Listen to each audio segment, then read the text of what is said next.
Well, free agency opened today, and probably didn't go how you wanted if you're a 49er fan watching this. Welcome in to the Seth Floyd Show. I'm your host, Seth Floyd Hansen. Guys, when I hit record on this video, I had 360 subscribers. Thank you so much. If you're new here, please hit that subscribe button, like the video. My goal is to hit 500 subscribers by the time football season starts, so we still have, oh gosh, doing math, like 7 months. And so every subscription helps. Every time someone hits subscribe, it does me a huge solid. So thank you guys. Thank you so much. Tampering period open today. 49er fans, I know you're going through it right now. And like anything in life, I feel like it's not as bad as it seems. It's definitely not as good as it seems. There's not a ton of good that came from today, but I definitely don't think it's as bad as it seems. People are lamenting over the loss of, we lost a lot of people today, but most of them were expected. So Jalen Moore, we were never going to pay him $15 million a year, okay? Elijah Mitchell, as soon as he got hurt in camp last year and he was done for the year, guys, he cannot stay on the field.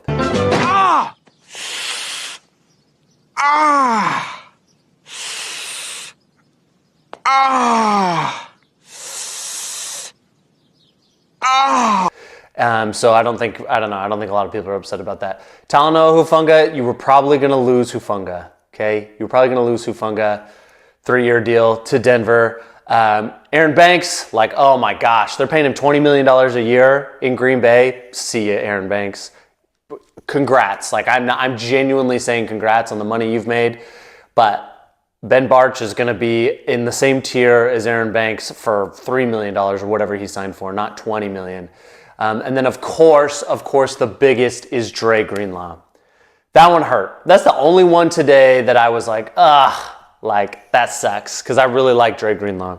The truth is though, when it comes to Greenlaw and Hufanga, guys, they are such injury risks. So Hufanga with his ACL, he came back after 4 games this year, whatever, immediately gets hurts his wrist, missed more time. Of course, he was great when he was on the field, but just injury prone. And we know what Hufanga is.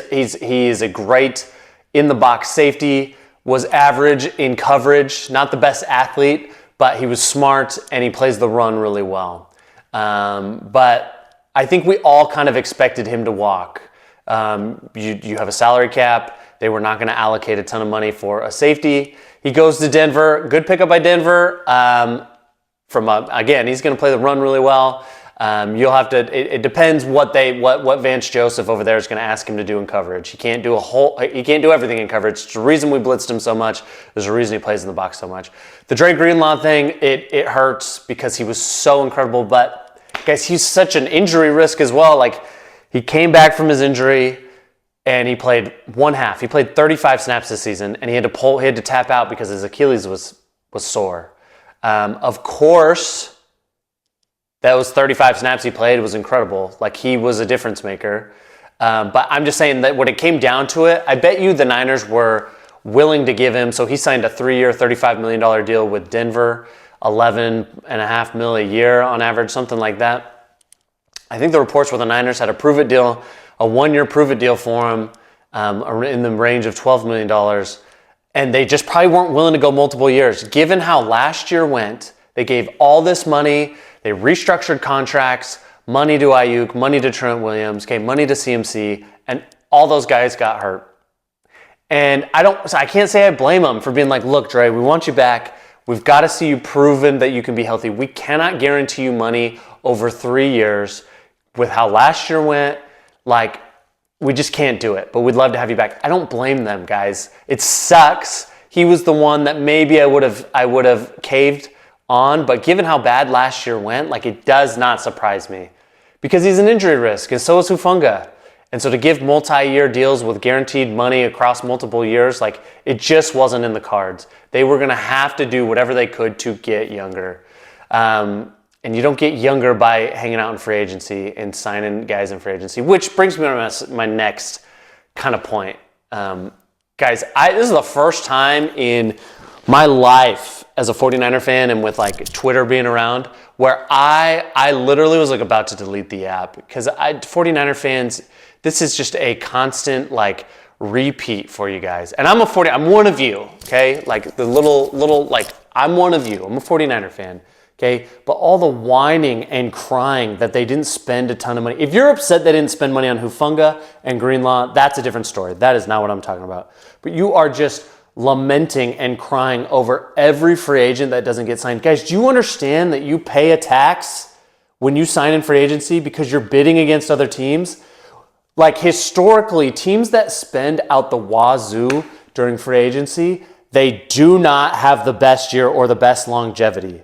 Why? Because they overpay for a player that is not going to match what their contract reflects. Like, how long have you been an NFL fan? The best teams build through the draft. You might sign a guy in free agency that has a huge impact. Okay, but for the most part, these teams, like look at the Chiefs. They year after year, they just draft well, and these young guys play, and then they ship off guys, the older guys. The Eagles last year, they have drafted super well along the line. Yes, they signed Saquon, who was a huge difference maker. They signed Mekhi Becton to a relatively cheap deal last year. Okay, there were no free agents that were worth splurging on. When you splurge, you know what you get? That tax you pay, you're paying $45 million for Javon freaking Kinlaw over 3 years. 45, that's what you're doing, okay? You're spending $20 million a year for Aaron Banks. Why? Because there's multiple teams that want him, and so Aaron Banks is like, look, they're offering me 15, can you do any better? And now you're like, well, crap, we need a guard, and you played in the Super Bowl for the Niners, let's just give you $19.5 million a year. Like, guys, it's just not, it's McGlinchey got way overpaid. Denver fans, you know, like, fine, McGlinchey can start. He's like a starter in the league, but definitely not worth the contract he got. So stop freaking out over every player you didn't get. The only player that the Niners didn't get outside of Greenlaw, bringing Greenlaw back, was I was a little bummed they didn't sign Drew Dahlman. But I get it. If you look at the contract, 3 years, I think he got 42 mil. Like, they probably feel, listen, I'm not saying this is right, but they feel better about their offensive line than all 49er fans do. And they just weren't going to splurge on a center. Like, there are capable centers in the draft. It's just true. You've got Ben Bartch at left guard. You've got Dominic Pudi at right guard.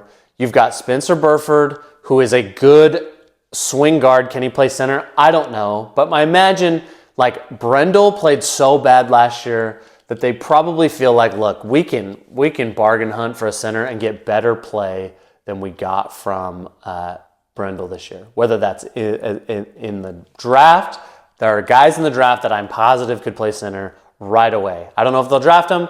I don't know. But I'm just saying it was not shocking that they didn't splurge on the center. And the Bears are going all in. Now, the Bears, like, they were so bad on the offensive line. I don't blame them. They have a rookie quarterback who's a second year now. They have to make that investment work. Like, I get what the Bears are doing. But again, like, no one wants to hear this, but 49er fans, this offensive line took you to the Super Bowl 2 years ago. I get that we didn't win the Super Bowl, but you got there. You were one of the most efficient offenses in the league, okay, with Jake Brendel at center and with Colt McKivitz at right tackle. Like, that's just an objective fact. You were like the most efficient offense in the league, best run game in the league with those two dudes starting. So I'm not saying I want those guys to be there, but I get why they're like, look, we're just not going to spend a ton in free agency on offensive linemen. We're just going to draft them. We're just going to draft them, and hopefully they can overtake some of our weaknesses because these guys played in the Super Bowl. They got us to a Super Bowl a couple years ago, and they're confident that they can get them back there. I don't know. I'm not saying that's right, but I'm just saying it makes sense. If you know how they think, it makes sense what their actions are. My hope going forward in free agency, okay, is that they can sign a couple defensive guys.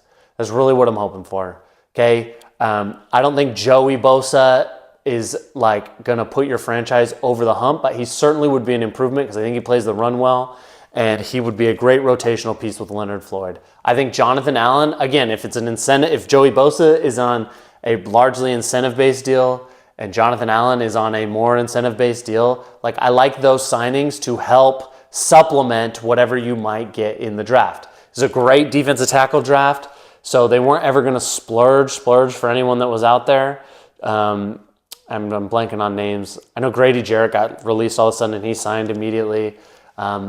Milton from the Eagles, who signed with the Patriots, like, they weren't going to be in that market again because it was such a strong such a strong defensive tackle draft this year. They're gonna draft multiple defensive tackles and like 2 or 3, and at least 2 of them are going to be rotational pieces that play a ton this year. That's what they're going to do. Okay, and hopefully they land a Gray Zabel or a Jonathan Majors from is it Jonathan Majors or Jake Majors? I coached a kid named Jonathan Majors. Maybe that's what it is. His last name's Majors. He's a center for Texas. I feel like you could get him in the 4th or 5th round, and he potentially could start at center. They run the zone scheme over there in Texas. I think he would be a good fit.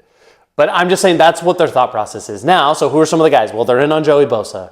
Okay, they've been linked to Jonathan Allen. They're linked to Justin Reed. That would be a good signing. That would be a good signing. I do not love Tig Brown. I think he played pretty bad last year. I'd rather see a Justin Reed paired with a Malik Mustafa. They're more likely to splurge on defense than they are on offense. And so I think you could see a Justin Reed signing. That would be a great way to kind of make all 49er fans feel better about free agency. But guys, this is going to look different. It's going to look different. They're going to get younger. They want more roster turnover. They fired a bunch of coaches. They are trying to revamp this thing and refresh this thing. Okay. Now, expectations, look, you are not going to be Super Bowl favorites. You are not going to be NFC favorites. We have been going into each of the last 2 or 3 years. The 49ers have been clearing away the NFC favorites and then 1 or 2 in Super Bowl favorites. You are not going to be there. But the wheels are not falling off. When I say wheels are not falling off, last year was, in my eyes, was an anomaly year because of all the injuries, okay? In crucial spots, it was really tough, okay? I think last year was an anomaly. What I mean is, you're going into this season, the easiest schedule in the NFL based off last year's records, okay? You have the quarterback. Now, if you don't believe in the quarterback, then the wheels are falling off. If you are someone who's Brock Purdy is quarterback 20 in the NFL, then yes, I would say the wheels are falling off. I don't feel that way. I think Brock is firmly a top 12 quarterback in the league, which gives you a good floor, okay? And I think when Brock is in 2023, he was a top 10 for sure. Last year wasn't great. I think if you get guys healthy, Brock is easily in that 10 range, okay? You've got Brock. You've got guys like Juwan Jennings, who he's a baller. He's not a top 5 receiver in the NFL, but he's very good, very dependable. George Kittle is probably the best tight end in the league. I think a lot of people are coming around to that. Okay, Ricky Pearsall is a really promising young receiver. Okay, you still have Trent Williams. You have Christian McCaffrey if he can stay healthy. Same with Trent. If those guys stay healthy, then you're looking good. Defensively, you still have Nick Bosa. You still have Fred Warner. Okay, you've got Giamador Lenore and Renardo Green, who looks really good. You feel really good about Renardo Green being your second corner right now. You have Malik Mustafa, who looked really good as a rookie. So to say that the wheels are coming off and you're going in complete rebuild mode and expect a top 5 draft pick next year, that I don't buy into. You're somewhere in between. I'm not sure or think you're going to be the favorites to win the NFC West, but you're in that. You are in that possibility. You can win the NFC West. And most likely, your expectation should be we should be a wild card team. And if we win the West, then great. But we should be a wild card team. That's kind of how I feel right now. And that's just after the first day. You lost a lot of guys. But I think what I'm saying is I think Lynch and Shanahan are okay with that because they know long term you've got to get younger. You've got it. Look what the Rams did. Going into last season or maybe it was 2 years ago, the Rams had 18 rookies make the team, and everyone was like, man, is this going to be the worst team in the league? And they hit on a bunch of those dudes, and they were just good, and they made the playoffs. And that's what they've got to do.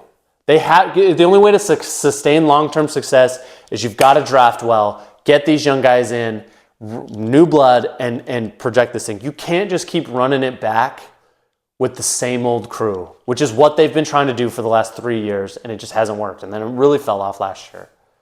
So now it's all contingent on you have to hit on the draft picks. You have to. You had a great draft last year.